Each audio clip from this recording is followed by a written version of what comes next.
Hi everybody, welcome back to our yoga course, and today we're going to talk about the basic stances.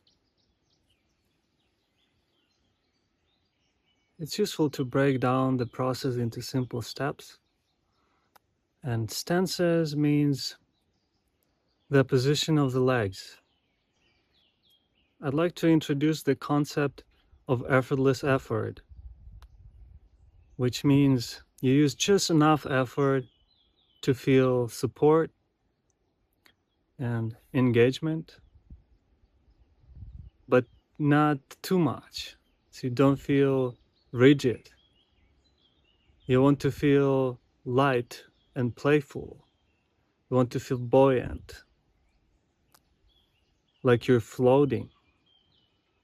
And if you use too much effort, you become kind of like a robot. You don't really have that uh, fluency.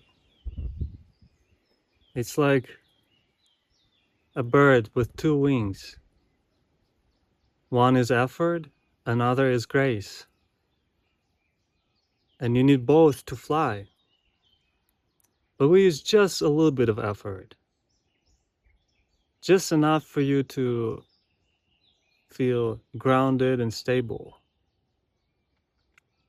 There's three things you can exercise in yoga: flexibility, stability, and range of motion.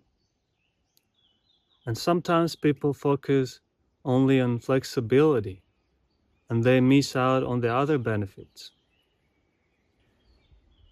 So while doing these basic stances, I invite you to keep that in mind.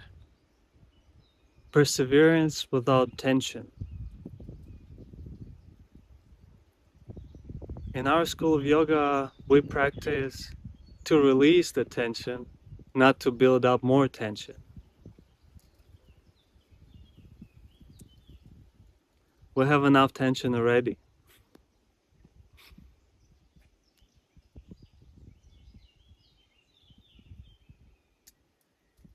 Yoga can be very easy and fun if you just allow it to.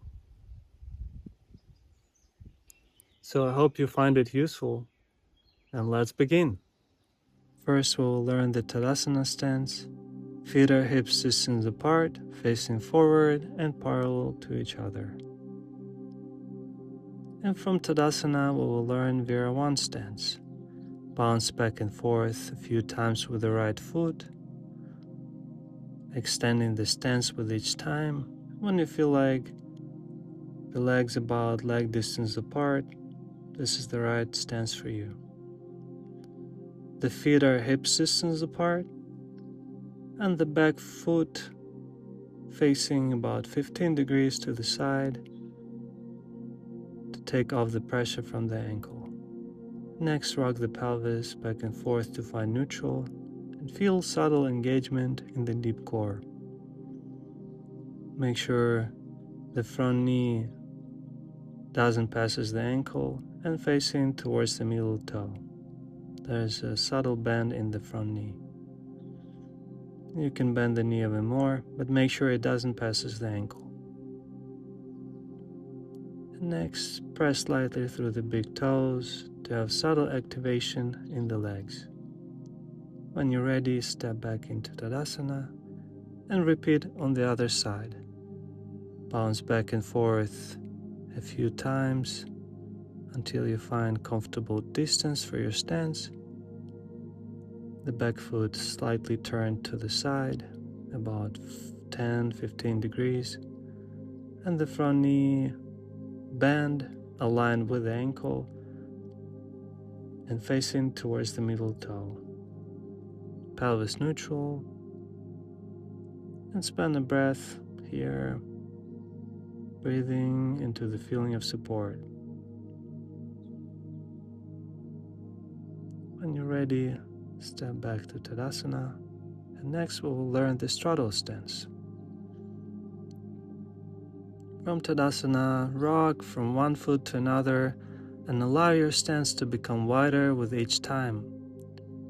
When you cannot go further without feeling of support and balance, this is a good stance for you. Turn both of the feet parallel to each other.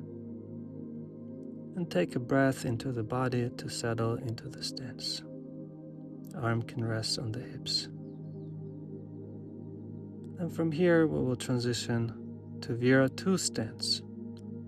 So you can turn the right foot facing the short side of the mat and the left foot about 45 degrees in this time.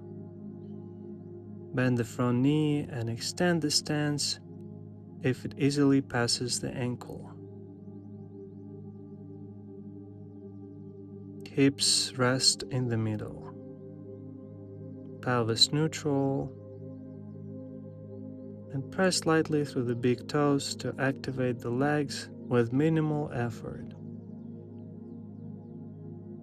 Take a few natural breaths into the feeling of effortless effort.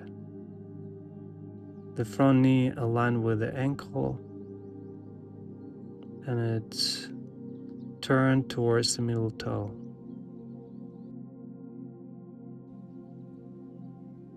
And take a few natural breaths before we transition to the other side.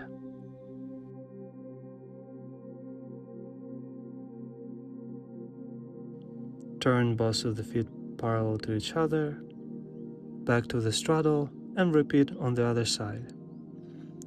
I will turn facing the camera so you can better see me. The right foot facing the short side of the mat this time, and left foot about 45 degrees in. Pelvis is neutral. Anchor the big toes to have subtle activation in the legs, and take a few calming breaths into Virabhadrasana II stance.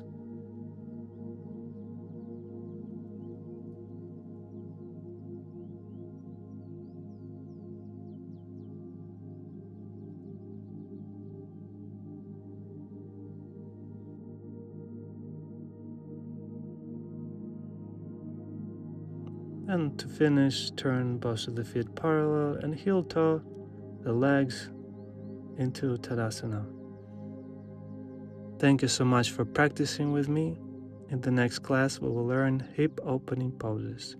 See you in the next video.